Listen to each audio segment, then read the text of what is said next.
আজকে জোসেফ সুদীপ্ত গুপ্ত একই বাসে ছিল, তখন কিন্তু তারা জীবিত অবস্থায় ছিল। তারপরে তো তাদের ভিতর থেকে খুঁচিয়ে ফেলা হয়েছে বাসের ইসে। আজকে আমরা রাজ্যপালের কাছে গিয়েছিলাম, আমরা আর যেন আগামী দিনে তার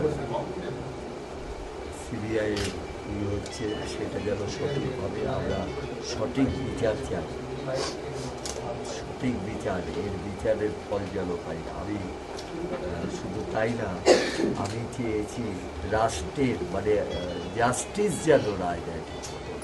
তার জন্য আমাদের বিকাশ ভট্টাচার্যবাবু উনি দায়িত্ব নিয়েছেন। আমাদের ভগবান সুদীপ্তের ইতিহাস করে সে থাকবে, তার বাবা তার পিছনে থাকবে। সেই জন্যই আজকে সুদীপ্ত যা করে গেছে, বাবা যতদিন জীবিত থাকবে সেই লড়াইয়ের মাধ্যমে আমাকে অনেকে সহানুভূতি জ্ঞাপন করেছেন এবং সঠিকটা দিয়ে সবাই চায়। এবং শুধু তাই না, রাজ্যপাল নিজেই করেছেন এবং উনি কিছু বলেননি, পরে আমরা এসে পেয়েছি উনি কিন্তু দেশের বিচারটা চেয়েছে ভালো, যেটা নাকি আমাদের এটা কি করছে যে আরে সিবিআই ভুলে যাই, মাথায় তো আমার তো করে না, মাথা তো মাঝে মাঝে হেল্পলেস হয়ে গেছে। আমি অনেক সময় সব কিছুই জানি, মাঝে মাঝে হেল্পলেস হয়ে গেছে। এই যে কান্নাকাটি, এই যে ইয়ে, এরপরে কিন্তু আমার এই যে এইসব জায়গা সব ধরে গেছে। সেই জন্যই আমি জানি না আমি কতদিন বাঁচবো, কতদিন ছেলের হয়ে লড়াই করব। এবং আমার এই লড়াইয়ের জন্য কিন্তু সবাই আমার পিছনে দাঁড়িয়েছে।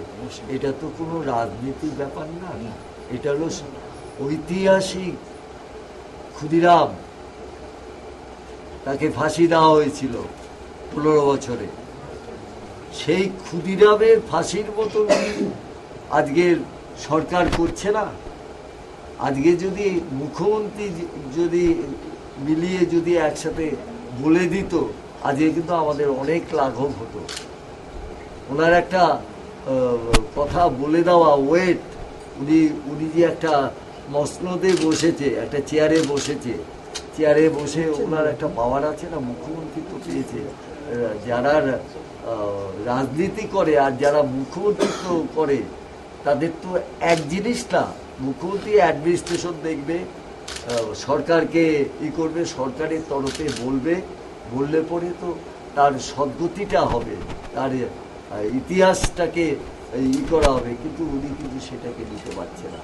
আমাকে টাকার কথা বলেছে, করেছে। আমি বলেছি আমি ভিখারি না, আমার ছেলেকে ডাল ভাতকে এমএ পাস করিয়েছি। হ্যাঁ, এমএ পাস করিয়েছি আমি পেনশন হোল্ডার, ওই টাকা দিয়ে আমি এমএ পাস করিয়েছি। আজকে যদি সে চলে না যেত, আজকে জনগণের কাজ কত কিছু করতে পারত।